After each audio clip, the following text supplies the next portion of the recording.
용기를 가지고 기도하라, 용기를 가지고 기도하라 라는 제목으로 하나님 말씀 증거하도록 하겠습니다. 지금 마가복음 본문인데 항상 성경을 읽을 때 중요한 것은 1차 독자가 중요하다 그랬습니다. 마가복음의 1차 독자가 누굽니까? 네로 황제 밑에서 극심한 박해를 받고 있던 그리스도인들입니다. 이때 당시는 믿는 게 힘듭니다. 어떤 때는 배교하는 사람들을 보게 될 것이고, 또 어떤 때는 타협하는 사람, 또 어떤 때는 도망치는 사람, 또 어떤 사람은 숨어있는 사람, 또 어떤 사람은 순교하는 사람, 이렇게 다양한 사람들이 있습니다. 이게 핍박의 때에 예수 믿는다는 것은 사실은 양심의 자유가 없는 시대다, 이렇게 말할 수 있습니다. 이 모양 저 모양으로 다 양심의 어떤 손상을 입고 있습니다. 왜? 살아남기 위해서는 쉽지 않기 때문에 그렇습니다. 그러다 보니까 교회 안에서도 여러 가지 행동과 결정을 내리니까 성도들끼리도 그 사람의 결정에 대해서 반목할 수 있고, 그 사람의 태도에 대해서 어떤 때는 원망하거나 갈등이 일어날 수 있다는 것입니다. 너 왜 타협하느냐? 왜 순교 안 하느냐? 이런 거 갖고 싸울 수 있잖아요. 갈등이 있다는 것입니다. 그래서 이 네로 황제 하에 있던 그리스도인들에게 중요한 모델이 필요했습니다. 그 모델이 베드로라는 것입니다. 왜 그렇습니까? 베드로는 연약함이 있잖아요. 두려워하고 혼란에 빠져 있고 나약하고 실패하고 심지어 배신했던 일그러진 모습이 있지 않습니까? 그런데도 불구하고 주님이 다시 건져 주셨잖아요. 그러니까 베드로의 모습이 자기의 모습들이다라고 이렇게 동일시하는 사람들이 많이 있었다는 것입니다. 우리도 마찬가지입니다. 실제로 이 땅을 살아가면서 신앙생활하는 것이 쉽지 않습니다. 일단은 기본적인 두려움이 있습니다. 또 외로움이 있을 수 있고, 또 삶의 짐이 무거울 수 있다는 것입니다. 그래서 이 베드로를 통해서 우리가 어떤 모습으로 신앙생활을 해야 될지 이런 것들을 도움받는 거 굉장히 필요하다고 생각합니다. 얼마 전에 제가 살폈던 어떤 분입니다. 개인의 프라이버시를 위해서 약간의 각색은 있다고 생각하고 들으십시오. 누군지 상상하지 말고, 여러분이 상상하는 사람은 아닙니다. 나이가 38살인데 여자 성도입니다. 아이가 둘이 있습니다. 근데 홀로 돼버렸습니다. 그 38이라 하는 것은 우리 식으로 하면 16기 나이입니다. 그러니까 어리다면 어리고 또 나이가 많다면 많을 수 있는 그런 나이입니다. 그런데 그냥 세상에 던져진 겁니다. 아이 둘을 책임져야 되고 아무도 믿을 사람이 없습니다. 의지할 곳이 없습니다. 만약에 그 자매가 내 동생이다 이렇게 생각해 본다 그러면 아니면 내 한 조카쯤 되나요? 조카쯤 된다 이렇게 생각해 보면 암담하죠. 이 16기 나이에 지금 이 38살의 나이에 이 어린아이 둘 데리고 이 험한 세상을 어떻게 헤쳐나갈까? 그냥 우리 가족 중에 한 사람이라 생각하면 그 쉬운 문제가 아니죠. 돈만의 문제가 아닙니다. 돈이 있다고 해결되는 문제도 아니에요. 너무나도 많은 해결해야 될 문제가 있고, 두려워하고요. 사는 걸 두려워하고 의지할 곳이 없다 그러고 너무너무 외로워합니다. 이 자매의 삶 속에 과연 기대가 있을까? 기대보다는 두려움이 더 크고 삶의 짐이 너무 무겁다라는 것입니다. 그래서 그분을 제가 살펴보면서 느꼈던 게 그거예요. 이 사람의 삶 가운데는 두려움이 있구나. 또 하나는 무거운 짐이 있구나. 근데 실제로 살펴보면은 크고 작은 문제지 두려움 없는 사람이 누가 있겠습니까? 두렵고 무거운 짐이 있고, 그게 우리 인생이라는 것입니다. 베드로에게도 다가오는 모습이 그런 거죠. 예수님 생각 말고 베드로만 생각해 봅시다. 다가오는 두려움이 있지 않습니까? 예수 믿고 십자가에 달린다면서요, 죽는다면서요. 믿고 의지했던 분이 지금은 자기를 떠나게 되는 거 아닙니까? 어떤 일이 벌어질지 우리 성경을 읽으니까 알지만 다가오는 두려움에 대해서 베드로는 몰랐을 거 아니에요. 그러니까 굉장히 압박감이 있었을 것이라는 것입니다. 이때에 우리가 어떻게 행동해야 될 것인가? 우리 삶이 너무 힘들고 두렵고 무거운 짐이 있을 때 우리가 어떻게 해야 될 것인가?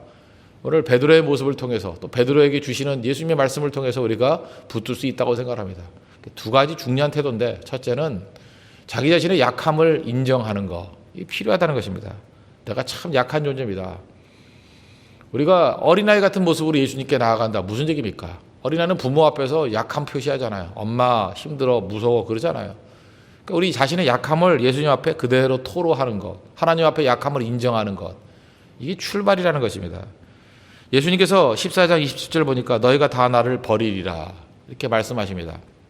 그때 베드로가 나름대로 수제자라 해서 그런지 모르지만 29절에 큰 소리 칩니다. 베드로가 여짜오되 다 버릴지라도 나는 그리하지 않겠나이다. 일종의 큰 소리죠. 호언장담이죠. 근데 우리 삶의 두려움이나 무거운 짐의 문제는 호언장담으로 될 문제가 아니라는 것입니다. 큰 소리 친다고 풀리는 문제가 아니라는 거예요. 어찌 보면 너무 두려워서 큰 소리를 쳤다 이렇게 말할 수도 있다는 것입니다. 너무 짐이 무거우니까 아까 얘기했던 그 자매도 처음에는 그러더라고요. 목사님, 난 이겨낼 수 있습니다. 내가 생각보다 강해요. 나는 절대 무너지지 않아요. 그걸 뭐 겉으로 볼 때 믿음이다 이렇게 얘기할 수도 있지만 제가 느끼기로는 너무 두려워서 하는 얘기다 그렇게 생각되는 경우도 있었습니다. 물론 뭐 시간 좀 지나니까 너무 힘드니까 쓰러지죠. 힘들죠. 고갈되는 것입니다. 그래서 옆에 지금 잘 도와주고 있습니다. 우리 그래야 됩니다. 그렇게 강한 사람은 없다라는 거예요. 그 다음에 물론 뭐 약함을 인정하는 모습으로 갔죠. 그래서 주님께서 주시는 엄청난 위로와 힘으로 지금 다시 일어서고 있습니다. 출발은 뭐냐? 약함을 인정하는 거 필요하다는 거예요. 나를 불쌍히 여겨 주옵소서. 바디메오가 그랬잖아요. 예수님이 지나가실 때 그 마지막 예루살렘에 올라가기 전에 여리고를 지나가셨죠. 마태복음 10장 47절 보니까 나사렛 예수시란 말을 듣고 소리질러 이르되, 여기서 소리지르다 이게 큰 소리로 기도하는 거예요. 소리지르다. 영어 성경에 cry out이 되어 있는데 이 cry out 이게 헬라어로는 크라제인 거기 나왔거든요. 소리 고래고래 지르면서 뭐라 그러냐? 다윗의 자손 예수여 나를 불쌍히 여기소서. 이게 이런 정도가 아니에요. 그죠? 다윗의 자손 예수여 나를 불쌍히 여기소서 막 소리 지르는 거예요. 나를 불쌍히 여겨달라고. 우리 그 모습이 있어야 된다는 것입니다. 내가 약하잖아요. 시편을 보면 다윗이 그 사울에게 쫓겨 다닐 때만 하나님께 매달린 게 아닙니다. 왕이 돼서도 계속해서 자기 자신이 죽는 소리예요. 하나님 나 약하다고, 나 붙들어 달라고. 시편 40편 17절 보니까 나는 가난하고 궁핍하오나, 가난합니다, 궁핍합니다. 그 태도가 중요하다는 거예요. 내 힘이 없습니다, 약합니다. 주께서는 나를 생각하시오니 주는 나의 도움이시오 나를 건지신 이시라. 나의 하나님이여 지체하지 마소서. 나는 가난하고 궁핍합니다. 하나님 나를 도와주세요. 하나님 나를 건져주세요. 하나님 나를 건지는 것 지체하지 마세요. 이 고백이 꼭 있어야 된다는 것입니다. 우리 가운데도 너무 강한 척하지 마십시오. 그죠? 약함을 토로하고 하나님 쓰러집니다, 못 견딥니다, 건져주세요. 이게 하나님 앞에서 꼭 필요한 태도라는 것입니다. 왜? 나는 질그릇이기 때문에. 여러분 강한 종은 없습니다. 우리 가운데 그러죠. 저 사람은 체질적으로 강해서 잘 견딜 거야. 그런 사람 없습니다. 누가 강합니까? 우린 강하지 않습니다. 계속해서 악한 마귀에게 공격당하고 맞으면 쓰러지게 돼 있다는 것입니다. 오늘 찬양했잖아요. 337장 무거운 짐을 나홀로 지고 견디다 못해 반드시 쓰러져요. 그럼 쓰러지면 쓰러진다고 얘기해야 될 거 아니에요. 내가 무거운 짐을 나홀로 지고 견디다 못해서 쓰러집니다. 그때 우리가 해야 될 일이 뭐예요? 나 약합니다 고백해야 되잖아요. 불쌍히 여겨 주십시오. 불쌍히 여겨 주십시오. 구원의 주리는 은혜의 주님 오직 예수님밖에 없습니다. 이 찬양 아니에요? 어떤 때 우리가 약함을 토라는 찬양 가운데 이 337장만큼 중요하고 좋은 찬양은 없다고 생각합니다. 무거운 짐 나 홀로 지고 쓰러진다고 얘기해야 돼요. 쓰러지니까 주님 나 불쌍히 여겨주세요. 나 못 견디겠어요. 너 그렇게 강하지 않은 거 아시잖아요. 주님 내 체질을 아시잖아요. 내가 먼지인 거 아시잖아요. 진토인 거 아시잖아요. 나를 불쌍히 여겨 주십시오. 그게 필요하다는 것입니다. 우리 알코올 중독자들 그 재활 치료하는 분들 얘기를 들어보면 중독에 빠져 있습니다. 알코올 중독입니다. 그 첫 번째 단계가 뭐라 그래요? 나는 약합니다. 내 힘으로는 이 알코올 중독에서 벗어날 수 없습니다. 나를 불쌍히 여겨주세요. 그 인정이 중요하다 그러죠. 약하다고 자기 자신이 고백하는 사람만 구원받을 수 있다는 거예요. 내 힘으로 이길 수 있어. 나는 약물에 힘 의지하지 않고 내 의지로 이길 수 있어. 그런 사람 잘 못 이긴대요. 약합니다. 이게 출발이라는 거예요. 내 힘으로 못 벗어납니다. 나 불쌍히 여겨주세요. 거기서부터 능력이 나타나기 시작한다는 것입니다. 아까도 그 38살의 여자의 몸으로 아이 둘을 데리고 세상을 견뎌내는 거 쉽지 않은 일입니다. 그 점에 언제부터 일어서게 된지 아십니까? 나 약합니다. 내 힘으로 견딜 수 없습니다. 어느 순간인가부터 약함을 토로해요. 이 험한 세상 혼자 살아갈 수 없대요. 그러면서 약함을 토로하고 하나님께 부르짖고 하면서 입술로는 약하다 그러는데 삶을 보니까 더 강해졌어요. 그리고 일어서게 되고 위로받게 되고 삶을 극복하게 되더라는 것입니다. 왜 그래요? 성령께서 우리의 연약함을 도우시기 때문에. 로마서 8장 26절 보니까 이와 같이 성령도 우리 연약함을 도우시나니. 그 점에 우리 예배 드릴 때 뭐 많이 찬양했죠. 280장. 그 찬양 참 좋아하더라고요. 그죠? 그 찬양 같이 찬양하면서 기도해달라 그러고 천부여 의지 없어서 손 들고 옵니다. 주 나를 외면하시면 나 어디 가리까. 그 찬양이 그 잠의 주제가가 된 것 같아요. 애들까지도 다 따라 부르더라고요. 천부여 의지 없어서 손 들고 옵니다. 주 나를 외면하시면 나 어디 가릴까? 진짜 그게 가슴이 와닿아요. 예수님 외면하면 갈 데가 없는 사람이에요. 예수님께 철저히 의지하니까 예수님이 그를 건져주시잖아요. 성령께서 우리 연약함을 도우시잖아요. 오늘도 이 새벽에 하나님 앞에 기도해야 될 내용이 바로 이거라고 생각합니다. 그죠? 하나님, 내가 연약합니다. 나 연약함을 아시고 나를 도와주옵소서. 그게 첫 번째 단계라는 거예요. 두려움과 무거운 짐에 빠져있는 성도들, 약함을 인정하고 주의 도우심을 구하는 믿음의 종 되기를 바랍니다. 두 번째 단계는 무엇이냐?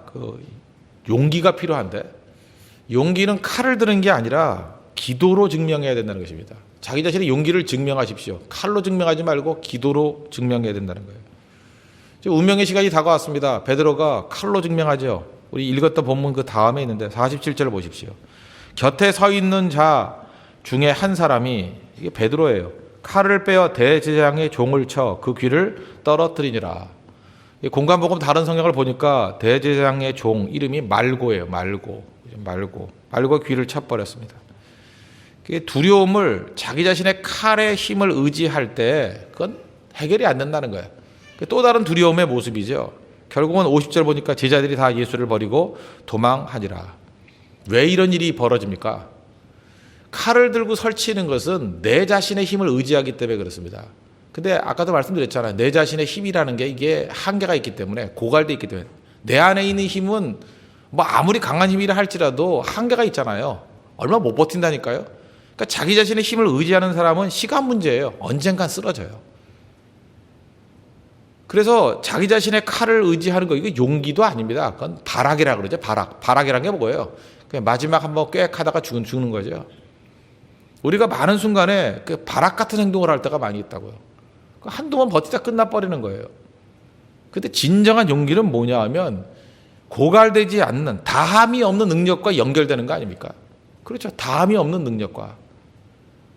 그 다함이 없는 능력이 하나님께 있잖아요. 그래서 결국은 최고의 용기는 기도밖에 없다는 것입니다. 근데 문제는 뭐냐? 기도가 가장 필요할 때는 기도하는 게 그렇게 힘들다는 거예요. 왜 그럴까요? 오늘도 보니까 두려우면, 지금 백성들이 두려워하잖아요. 제자도 두려워하고 베드로도 두려워하고. 두려우면 졸립습니다. 그거 아세요? 여기서 많이 두려운 분들 계시죠? 두려우면 졸려요.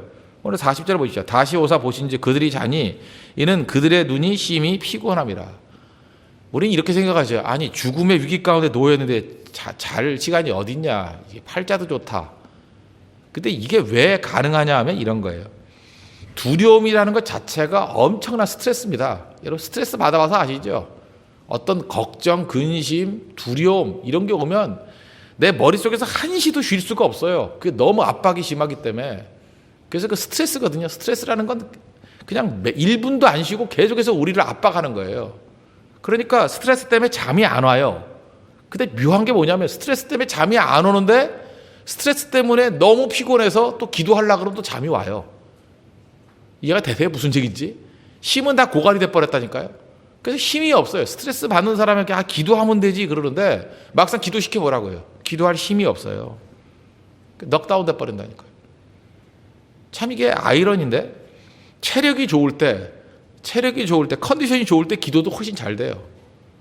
그래서 여러분들 체력 좋고 컨디션 좋을 때 평상시에 기도를 좀 많이 해 두셔야 됩니다. 뭐 위기 상황이 오면은 기도하겠다고요. 위기 상황 한번 접해 보세요. 너무나도 많은 스트레스와 두려움 때문에 기도할 힘이 없어요. 힘이. 오히려 기도하자 그러면 평상시 잠도 안 오던 사람들이 잠이 막 몰려와요. 그래서 기도 못 한다니까요. 저는 이때 당시에 이 제자들의 모습, 이들이 낮에 일을 많이 했기 때문에 피곤했다. 저 그렇게 생각하지 않습니다. 두려움으로 인한 피곤이에요. 스트레스로 인한 피곤이에요. 근심과 걱정으로 인한 피곤이에요. 그러니까 그때 눈을 감고 싶은 거예요. 견딜 수가 없는 겁니다. 잠이라도 자야 되는 거죠. 그런데 진정한 용기가 뭔지 아십니까? 그때가 쉬울 때가 아닌데, 기도하는 게 쉬울 때가 아닌데, 진짜 용기는 뭐냐 하면 용기를 내서 기도의 자리로 가는 게 용기예요. 오늘도 이 새벽에, 월요일 새벽에 우리 성도들이 나오셨습니다. 지금 이렇게 몸에 배 있어가지고 새벽에 사람이 됐던 사람도 있지만 오늘 처음 나온 분도 계실 거예요. 너무 힘들어서. 지금 고난 때문에 처음 새벽에도 나온 분도 계실 거예요. 저는 그분에게 그 용기 있는 분이라고 말하고 싶습니다. 오늘 큰 용기를 갖고 나온 거예요. 자기 인생에서 제일 큰 용기는 뭐냐? 고난 가운데 있을 때 기도의 자리로 나가는 용기예요. 그거 쉽지 않습니다. 그죠? 아침에 못 깨서 못 나오는 게 아니야. 깨도 나갈 힘이 없어요. 움직일 힘이 없어요. 여러분 큰 스트레스와 한번 고민 가운데 빠져보라고요. 문 밖에 나갈 힘도 없어요. 기도하러 나갈 힘이 없다고요. 그렇지만 그때도 순간적으로 5초가 됐든 10초가 됐든 하나님께 기도하면서 하나님 내가 기도의 자리로 나갈 수 있는 힘을 주십시오. 한순간만 이길 수 있는 힘을 주십시오. 예수님께서 뭐라 그래요? 길게 기도하라 그러지도 않아요. 1시간만 기도하라 그러죠. 1시간만. 30절 보십시오. 돌아오사 제자들이 자는 것을 보시고 베드로에게 말씀하시되 시몬아 자느냐 내가 1시간도 깨어 있을 수 없더냐. 새로 번역 참 잘한 것 같아요. 옛날 번역에는 한시도 깨어 있을 수 없느냐. 한시라는 게 잠깐이라는 뜻으로 생각하잖아요. 근데 그 원어 성경을 보면 원 아워예요. 원 아워. 정확히 1시간이에요. 1시간. 1시간도 깨어 있을 수 없느냐. 저는 우리 성도들이 위기를 넘기는 능력을 기르는 길 바로 여기에 있다고 생각합니다. 평상시에 1시간 정도는 쉽게 기도할 수 있도록 훈련을 시켜놔야 돼요. 그러면 위기 순간에도 하여튼 용기를 내가지고 억지로 해도 1시간만 기도할 수 있으면 모든 난관과 어려움들을 다 이길 수 있습니다. 1시간 기도 못해서 쓰러지는 거예요. 1시간. 진짜 시험과 환란이 와보라고요. 1시간 기도 이거 잘 못해요. 여기서 쓰러지는 거예요. 그때 1시간 정도만 하나님 앞에 간절히 기도하고 부르짖을 수 있다 그러면 난관을 이겨낼 수 있다는 것입니다. 승리할 수 있다는 거예요. 저는 겟세마네 동산에서 예수님께서 오래 기도하셨겠지만 제자들에게 이 1시간 기도를 가르쳤다는 거예요. 우리도 1시간 정도 하나님 앞에서 도전이 올 때마다 이 카운터를 날릴 수 있는 기도가 있다 그러면 승리할 수 있다고 확신합니다. 그래서 기도는 용기입니다. 매 순간마다 최고의 용기는 하나님 내게 기도할 수 있는 용기를 주십시오. 다함이 없는 자원인 하나님께 연결될 수 있는 그 능력을 주십시오. 그럼 승리한다는 것입니다. 교회도 마찬가지입니다. 교회 차원에서 한번 생각해 봅시다. 하나님 나라 확장을 위해서 뛴다 그러면서 교회도 자꾸만 그 인간적인 자원에 이게 연결을 시킬 때가 있어요. 예를 들어서 교회 부흥을 위하고 교회가 능력 있게 쓰임 받기를 원한다. 그러면서 자꾸 이렇게 학력이 좋은 사람들과 약간 연결을 시킨다거나 그런 사람들만 성도로서 헌신한다 그러면 문제가 없지만 자꾸만 그렇게 힘 있는 사람과 연결시키고 잠깐 돈 있는 사람과 연결시키고 인간의 명성과 연결시키고 그러니까 우리 알잖아요. 이거는 뿌리가 인간이라는 거. 처음엔 도움이 되겠죠. 근데 인간의 모든 힘은 곧 바닥이 드러납니다. 고갈되는 자원이거든요. 곧 끝이 납니다. 그래서 교회가 왕성한 능력을 가지고 일하기 위해서 필요한 건 뭐냐면 고갈되지 아니하는 하나님의 능력과 연결시켜야 돼요. 그 성도들이 어떻게 훈련을 받으냐? 복음과 연결이 돼요. 복음과. 말씀 때문에 힘을 얻고 말씀 때문에 헌신이 있고 말씀 때문에 깨우침이 있다. 그럼 그 교회는 흔들리지 않아요. 또 하나 성령과 연결시켜야 됩니다. 이제 기도의 능력을 가르쳐가지고 성령의 능력으로 일할 수 있도록 만드는 거. 언제나 성령께서 부어주시는 기름 부음으로 일할 수 있는 거. 그럼 그 교회는 흔들리지 않는다는 거예요. 또 하나가 뭐예요? 우리가 성도들이 배워야 될 최고의 교육이 뭔지 아십니까? 기도 교육이에요. 기도. 기도할 수 있는 능력의 종들을 만들어주는 거. 지금부터 기도의 능력이 뭔지를 모르고 기도의 힘이 뭔지를 모르는 사람은 절대 일꾼 아닙니다. 그런 사람은 아무리 인품이 좋고 나이가 지긋이 들고 사회적인 지위가 있고 하더라도 교회 안에서는 그건 어린애예요. 어린애. 아무 힘도 없습니다. 아무 힘도. 기도할 줄도 모르는 사람이 무슨 일꾼이에요. 어떤 마귀의 도전이 있을 때 기도의 힘으로 그걸 버텨낼 줄 알고 그게 파괴할 수도 있고 뚫고 나갈 수 있는 능력이 있어야죠. 제 교육자들도 마찬가지입니다. 신학교에서 훈련시켜야 되는 게 뭔지 알아요? 기도 훈련이에요. 하나님의 능력과 연결시킬 수 있는 능력. 지금 우리가 접해야 될 환경들이 얼마나 험악한 환경들입니까? 그 일일이 매뉴얼 줘가지고 이길 수 있는 일이에요? 아니죠. 고갈되지 아니하는 하나님의 능력과 연결시키는 힘. 그리고 돌파해 나가야죠. 그게 지도력이고 리더십입니다. 그런 것들을 배울 줄 알아야 된다는 거예요. 고린도 후서 4장 7절 보니까 우리가 이 보배를 질그릇에 가졌으니 우리는 질그릇이다. 약하다. 고백이죠. 그 다음 얘기가 뭐예요? 이는 힘이 큰 능력은 하나님께 있고 우리에게 있지 아니함을 알게 하려 함이라. 힘이 큰 능력인 하나님과 연결시키는 법. 그게 기도 아니겠어요? 그걸 깨우쳐야 된다는 것입니다. 그러면 그 다음 절이죠. 우리가 사방으로 우겨쌈을 당하여도 쌓이지 아니하고 포위돼도 넘어지지 않는다는 거예요. 답답한 일을 당하여도 낙심하지 아니하며 우리 인생 가운데 답답한 일이 얼마나 많아요. 그래도 낙심 안 한다는 거예요. 왜? 기도의 능력이 있으면 하나님과 연결이 되면 박해를 받아도 버림받지 아니하며 딱 맞죠? 핍박과 환난과 어떤 도전이 있다 할지라도 우리는 버림받지 아니하며 거꾸로 트림을 당하여도 망하지 아니하며. 우리를 태클 거는 게 얼마나 많이 있습니까? 그래도 망하지 않는다는 거예요. 이런 능력의 원천인 기도를 배워야죠. 수영 아무리 잘하는 사람이 있다 할지라도 자기가 수영해가지고 어디까지 갈 거예요? 여기서 뭐 부산에서 수영해서 일본 가라. 그거 쉬운 일 아니죠. 되겠어요? 그런데 기도의 능력이 임하게 되면, 기도의 용기를 갖게 되면 기도는 우리에게 부력을 줘요. 뭐 이렇게 튜브 같은 거 하나 걸어주면 수영 잘하는 사람 가겠죠. 뜨니까. 내 인생이 가라앉는 것 같이 보일 때 기도하면요, 그 묘해요. 뭔가 모르게 내 몸에서 느껴져요. 무슨 다른 힘이 나를 위로 올려주고 있어요. 그 영적인 부력을 느낀다고. 몸이 가벼워져요. 이상하다. 이거 분명히 내가 가긴 가는 것 같은데 뭔가 돕고 있어요. 물의 힘이 나를 띄워준다고 이렇게. 그래서 수월하게 어떤 때 능력 있게 일들을 감당할 수 있다는 것입니다. 원래 이 새벽에 여러분들 기도의 능력, 기도의 용기를 배우십시오. 용기 있게 하나님 앞에 나아가십시오. 부르짖으십시오. 하나님 능력을 달라고, 돌파할 수 있는 힘을 달라고. 그 용기를 가지고 기도하게 될 때 비로소 모든 난관과 어려움, 두려움들을 다 이기고 승리하는 종이 될 수 있다는 것입니다. 우리도 베드로와 마찬가지로 두려움이 있고 무거운 짐이 있습니다. 두 가지, 약함 인정하고 용기를 가지고 기도하십시오. 승리하는 아침이 될 것입니다. 그래서 우리 삶 속에서 마귀를 멸하고 하나님의 승리를 맛보는 거룩한 인생 되기를 축원합니다. 기도하겠습니다. 약함 인정하고 용기 가지고 기도하는 종 되어서 우리 삶의 두려움과 무거운 짐들을 다 이기게 해달라고 다 같이 하나님 앞에 간구하도록 하겠습니다.